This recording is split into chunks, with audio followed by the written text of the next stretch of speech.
called the Scrimshaw project. Please welcome Cecchi. Just running ahead of time, so we're all good. Yes, so good evening, everybody. I'm Patrick Morrison. I'm here on behalf of the Maritime Archaeological Association of Western Australia. So, sorry, speaking of having a major national effort for recording rivers, I'm going to bring you all the way over to the rivers in Perth, the Swan and Canning Rivers, and talk about some research there. The Scrimshaw project has been a MAAWA project since April 2017. Its aim is to provide updated documentation of archaeological sites associated with the Swan and Canning Rivers, which are the two major river systems in Perth. We want to include not just wrecks in the rivers, but all sorts of other things like jetties and slipways and dump sites, all of those things that aren't typically researched in rivers, but as we've seen through these sessions, are very important, can often tell you more than just a simple shipwreck site. Yes, the resulting data will be used for things like research, public education and outreach, and management purposes. So we want to use this data in every possible way that can be helpful. So, onto the origins of the project. This sort of project has been carried out before. There was a comprehensive, there was a small survey done during the 80s and 90s, and we want to present a comprehensive update of that. Colin Scrimshaw in 1981 published a volume called The Swan and Canning River Wrecks. This was a pretty major survey in the 70s and 80s encompassing 27 shipwreck sites, everything from 19th century paddle steamers all the way up to World War II landing craft. However, it was limited in its scope. It was deliberately restricted to vessels just over 13 metres, built before 1945, and it completely ignored things like dump sites, shipwreck, or slipways, jetties, those sort of things. It is also on the side of brevity, so it includes only simple descriptions of these sites, and it doesn't have any detail on the structure, the integrity, the environment that they're in. Also, the photos and plans that are included with it are quite limited, and often the drawings are quite impressionistic and they don't give you a very clear idea of exactly what the wreck site is like. It also doesn't place the sites in context, which we think is probably the most important. It doesn't place them in historical context, in social context, in economic context, any of those sort of things that you really need to understand why that wreck is there and what it means.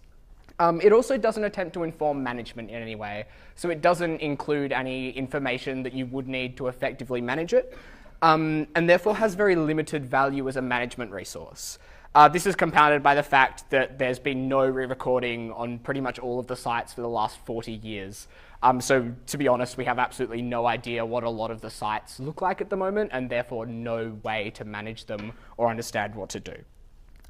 So with this in mind, we want to build on the work that MAAWA has been doing over the past few years with the Shipwrecks WA app, the 3D Mapper project, which was recording things in 3D through photogrammetry, and the Prism project, which is carried out off Rottnest Island. So we have a few simple project objectives that we need to address this issue of lack of documentation and management. The first is that we need to obviously do that site documentation. The second is that we need to do historical research and digitize the large archives and legacy data that MAAWA has and that other people have access to kind of bring that all together so people can use it. We also need to do training, education, and outreach. Because otherwise this won't be sustainable, it won't be carried on, and we won't have enough people to do it. So we need to make sure that that information is getting out to the community is taking ownership of that, and people are able to carry on this project into the future. For the rest of the talk, I'll discuss these one by one, mainly focusing on this first one of site documentation. So, documentation is obviously required to provide this up-to-date information because most haven't been seen for 40 years. It's just required for that basic information of the number of sites, which we absolutely have no idea of, really. The type of the sites, the condition of sites, which we even know less on. But we also want to expand the scope of that original work to include foreshore, intertidal, and underwater sites, wrecks and abandoned vessels, and then jetties, slipways, other infrastructure, industrial sites, which have been touched on in quite a few presentations, and also dump sites and debris fields, which we find really interesting and can tell us things that other places simply can't. These ideas reflect current advancements in archaeological method and theory.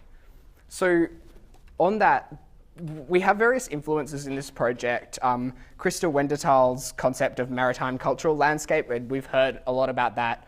And just that conceptual linking of water and land and making sure we're looking at the river as one, as well as a collection of sites.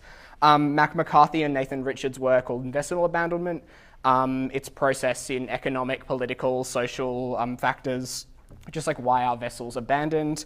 Daniel Sonsa and Merja Anchav's work on landfills and marine garbology and dump sites and debris fields. And also, Kevin talked about this in his talk yesterday, heterotopias, those ambiguous spaces with things from different places and times that reflect and distort the places that they index. So that aren't really discrete sites, but can just tell you a lot of really interesting things.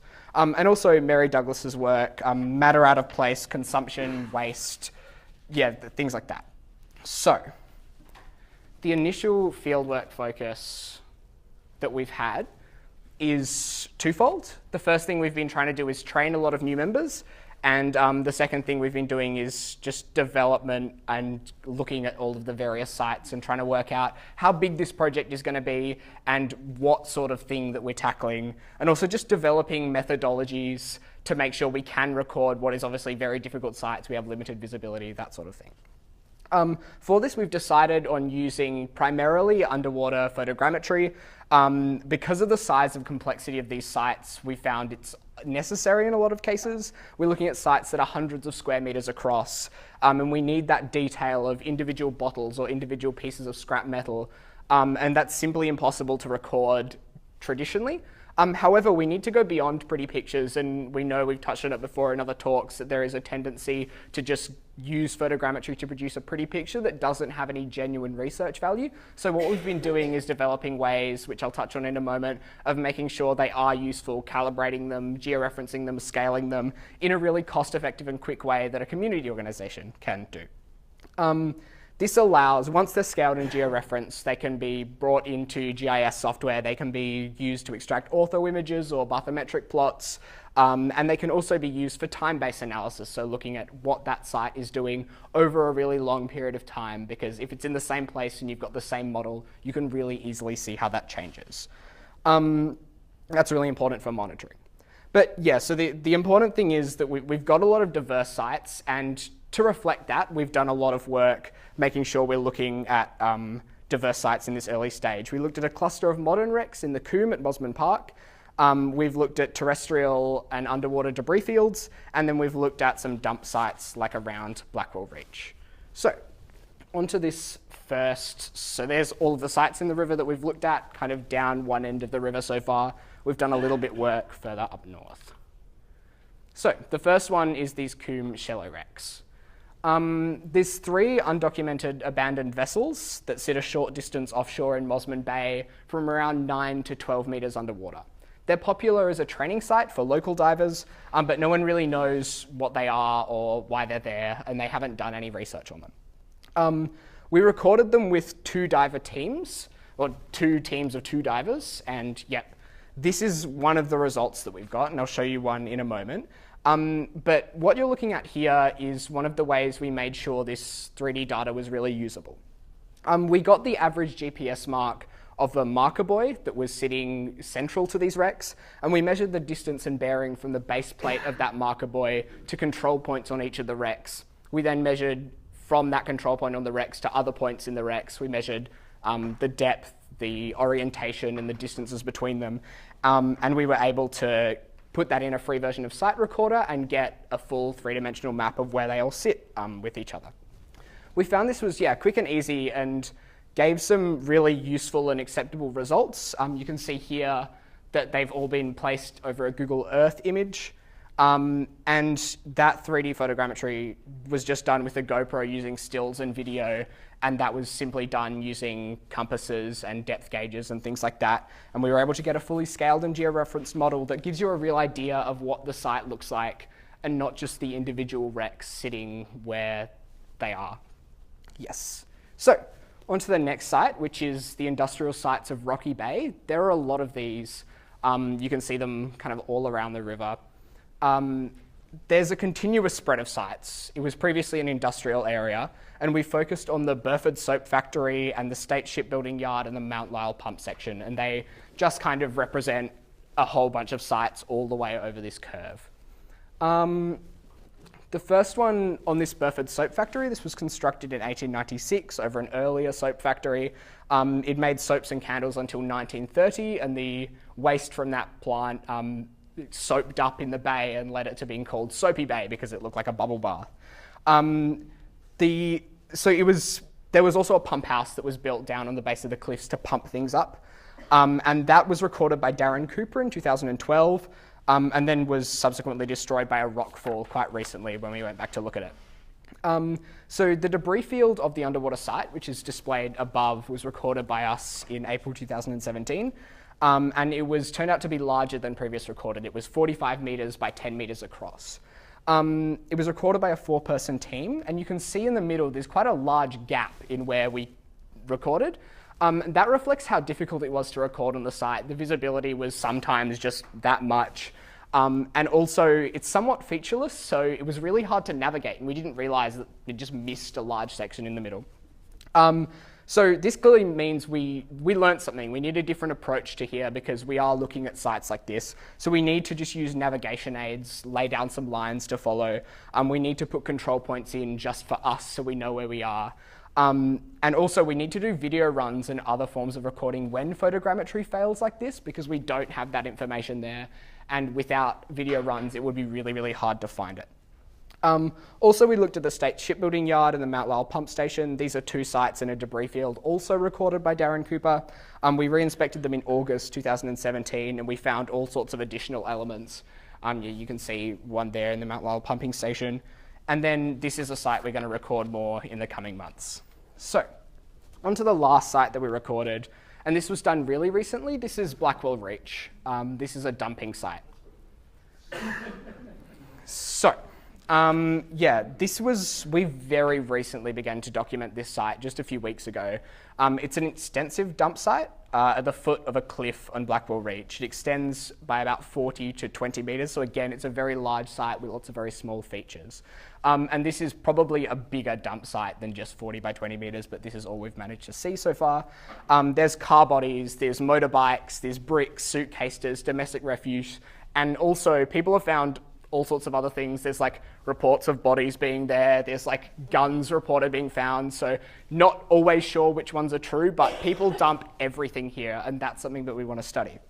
It was particularly favoured for dumping stolen vehicles, and you can see in further 3D models that we did, there's axles, there's a motorbike, there's a traffic cone in there, there's shopping trolleys. People just throw everything over this cliff. It's a largely ignored area of maritime use, just kind of throwing stuff off a cliff. We don't tend to research it a lot. And often rivers are seen with fun and recreation, like we've heard about. Brad was telling me before that this site here at Blackwell Reach, there's kind of a rite of passage when you're a kid of jumping off the cliffs there to prove that you're brave enough. But what there isn't often recorded and what's a hidden and ignored aspect of society is like, why do people dump shopping trolleys, or why do people dump a bike or a car off that cliff? And that's something that's really important and something you can't always find out by looking at the big fancy shipwrecks. So really quickly, lastly, onto the other 2 objectives of the project, which we haven't done much work on yet, but we will be developing a lot more. We need to look at historical and legacy data to involve the wider membership in non-fieldwork activities. And we need to do historical research, recording, transcribing oral histories, and managing that legacy data MAAWA has. We have site plans and photographs going all the way back to 1974, so we need to record that. You can see here a drawing done in the city of Perth, and then a 3D recording done in the city of Perth. They can show you very different things, and you can see a lot that's been missed in the drawing. This is an important step to ensure older members who don't dive are actively engaged in research. Then lastly, we've got education, training, and outreach. So research is most valuable when shared. We've decided to adopt a community engagement model by Stephanie Moser in 2002. Engagement and collaborations with other organisations is really important. The museum, the water police, sailing clubs, historical societies, museums, and dive clubs are all people we're hoping to get involved and slowly are. Training is also important. We've conducted workshops in Australia and overseas, but we want to do ones on not only 3D recording, but traditional recording, archival research, drawing, those sort of things. These help attract new members, and they're also a mechanism for consolidating those skills and transferring them down, because we have a lot of really experienced members who can pass that knowledge down. Public presentation is also really important. So like what I'm doing here, doing a presentation, and also writing journal articles, doing regular lectures, having social media and engaging in that. We have, it's like lots of training, and we also have been publishing things to Facebook and YouTube. We've put 3 vlogs up, and they've got about 2,000 hits each, and we upload a lot of our models to Sketchfab where people can view them, and also there's 3D printable models. We also want to publish educational researchers and make sure that the MAAWA archive is very accessible anywhere. So, in conclusion, this work is about to really start. We're about to consult with the wider membership and make sure this project really starts in earnest. We've recently been doing work on the convict fence, which you can see running through here, and a shipwreck. Which shipwreck is this? This is the Python. This was recorded just last weekend. We want to run a major community initiative to build upon MAAWA's legacy and document the heritage of the Swan and Canning Rivers. We want to make sure we have usable data, we expand MAAWA's capacity for future and more ambitious projects, and strengthening that community and stakeholder engagement.